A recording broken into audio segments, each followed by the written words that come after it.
کہ جب لوگ اپنی آگ میں جل رہے ہوں تو آپ ایک حد تک ہی کوشش کر سکتے ہیں، ایک حد تک ہی بچانے کی کوشش کر سکتے ہیں، پھر ایک وقت آتا ہے کہ آپ کو یہ کہنا پڑتا ہے کہ اچھا ٹھیک ہے، تمہاری اپنی زندگی ہے، میرے کیا لگتے ہو تم پھر؟ اگر تم اپنے آپ کو جلانا ہی چاہتے ہو، نفس کی آگ میں جلانا ہی چاہتے ہو، اپنے ہاتھوں جلنا ہی چاہتے ہو، تو ٹھیک ہے، جل لو۔ کوتوال بنا کے تو اللہ نے کسی کو بھی نہیں بھیجا، تو کچھ لمیٹیشنز ہیں ہماری جس حد تک ہم لوگوں کو بچا سکتے ہیں۔ اور ایک شعر ہے کہ غم، پھر ایک قلم، پھر کاغذ، پھر تحریر۔ غم، پھر ایک قلم، پھر کاغذ، پھر تحریر۔ اچھا تو تم ایسے نظمیں کہتے ہو۔ میں تو خیر ایسے ہی کہتا ہوں، غم بڑی تحریک دیتا ہے، غم سے بڑی وسعت پیدا ہوتی ہے، غم سے جو ایک معنویت پیدا ہوتی ہے، بس پھر ایک کاغذ چاہیے ہوتا ہے، قلم ہوتا ہے، اور وہ جو غم نے تحریر کیا ہوتا ہے آپ کے اندر، وہی کاغذ قلم کے ساتھ باہر تحریر ہو جاتا ہے۔ جو آپ کی ذات پہ نقش ہوتا ہے وہ آپ کرتاس پہ بکھیر دیتے ہیں، اور نظمیں ایسی ہی کہی جاتی ہیں، اس لیے ان کو آمد کہا جاتا ہے کہ وہ بس آپ کے اندر جو تحریر ہوتا ہے اس کو باہر لانے کا ایک بہانہ ہوتا ہے۔ اور لوگوں اور ہے کہ لوگوں نے بتلایا کتنے خوش ہو تم، لوگوں نے بتلایا کتنے خوش ہو تم، پر سچ یہ ہے تم بس ایسے دکھتے ہو۔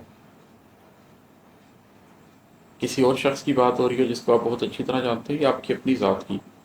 کبھی ایسا ہوتا ہے کہ لوگ کہتے ہیں کہ فلاں شخص یا تم بہت خوش نظر آ رہے ہو، لیکن آپ کو ادراک ہوتا ہے کہ نہیں، میں اس شخص کو جانتا ہوں، یا میں اپنی ذات کو جانتا ہوں، اور میں جانتا ہوں میں کس کڑے امتحان سے گزر رہا ہوں، میں کس کرب سے گزر رہا ہوں۔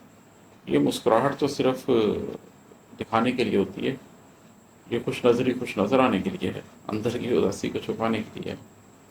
تو بس پر سچ یہ ہے تم بس ایسے دکھتے ہو۔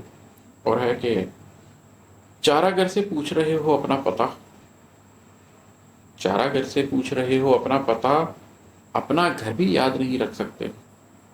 اب ایک تو اس کا سادہ سا معنی ہے کہ وہ کیا شخص ہوگا جس کو اپنے گھر کا پتہ بھی نہ یاد ہو اور کسی چارہ گر سے پوچھ رہا ہو، لیکن اس کا ایک روحانی معنی بھی ہے۔ ہم لوگ ایک اسپرچل جرنی پہ بھی تو ہے نا سارے انسان، ہمیں اللہ نے اپنے گھر کا رستہ سکھا کے بتا کے بھیجا ہے۔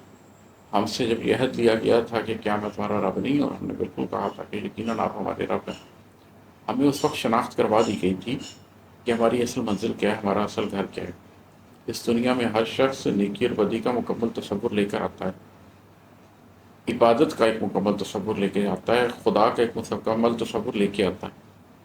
اس کے بعد ہمیں کسی چارہ گھر کی، کسی ناخدا کی، کسی پیر کی، کسی بزرگ کی ضرورت رہ نہیں جاتی کہ ہم ان سے پوچھتے پھریں کہ ہمیں راستہ بتا دو۔ اپنے قلب میں جھانک کر دیکھیں، راستہ ہر شخص کو پتہ ہوتا ہے،